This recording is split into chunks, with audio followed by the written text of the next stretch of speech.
Welcome to Houston County. We're so glad that you're a part of our team. My name is Jessica Dunlap, and I teach third grade at Pearl Stevens Elementary. And today I would like to show you around my classroom for Writers Workshop. So, first, you'll want a meeting area, a place where all of your students can gather for your mini lesson. You will also want ample places for students to write, as well as for you to confer. In your meeting area, you'll want an easel, a place for you to sit, your personalized writer's notebook, if that's what you want your kids to have as well, your document camera, and your smart board. You'll also want a writing center with all of the tools that your students will need during Writer's Workshop. A place for your mentor text is also essential. I have mine labeled and sorted by unit of study, and that's for both reading and writing. You'll want to keep your unit of study handy because you will use it daily. You'll notice that I have my desks arranged in clusters for student collaboration during the workshop period. You'll also want to have ample space to hang your anchor charts and exemplar texts, as well as a space for your writing partners, which will be determined based on your writing on demand. Once you launch Writer's Workshop, your students will need access to supplies on a daily basis. They'll need a writer's notebook, which is a composition book, a legal pad for the drafting phase, and pens instead of pencils. I use pens so that students will cross out their work instead of erasing. They'll also need a writing folder, which could house a personal word wall as well as their drafts. They'll also need post-it notes. You'll want to enlarge your exemplar texts and your word wall.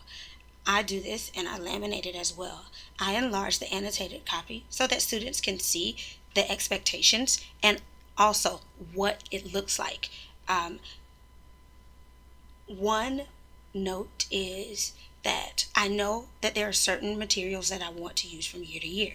And so I laminate those things and I place them in a cardboard box. That way, at the beginning of the school year, I can easily pull them out. So now let's take a look at our environment for Reader's Workshop.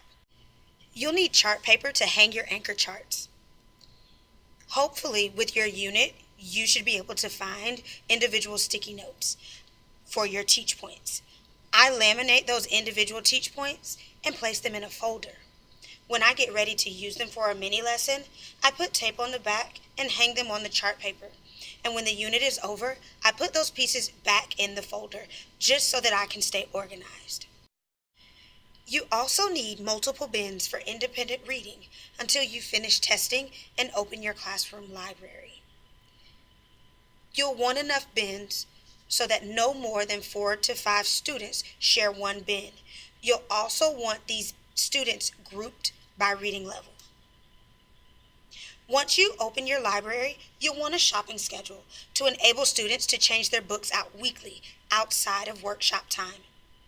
You'll also want a chart to show how many books students should select for the week based on their level. Individual bags for students to house their books once they begin shopping are also needed. Include their name and number of books to shop for. That number comes from the previous chart. So they'll go to the library, they'll shop for their books based on their level, put them in their independent reading bag, and they'll store them in a designated place. Now, let's talk about our classroom library. You will want a leveled section.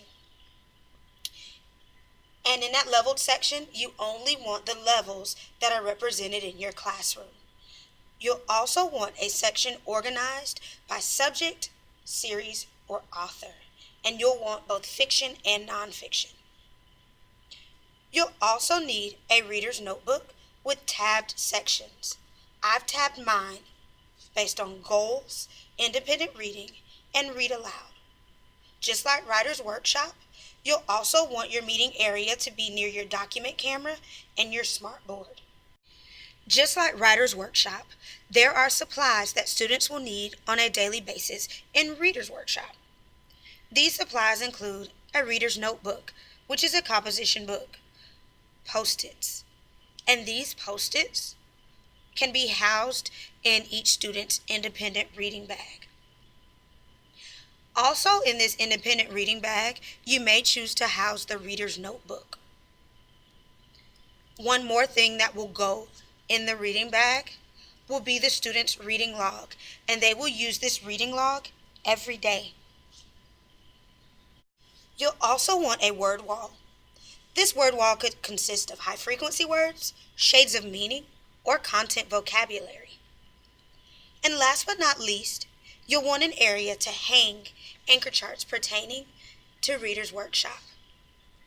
I hope this video gives you a better understanding of how to set your classroom up for an effective Readers and Writers Workshop.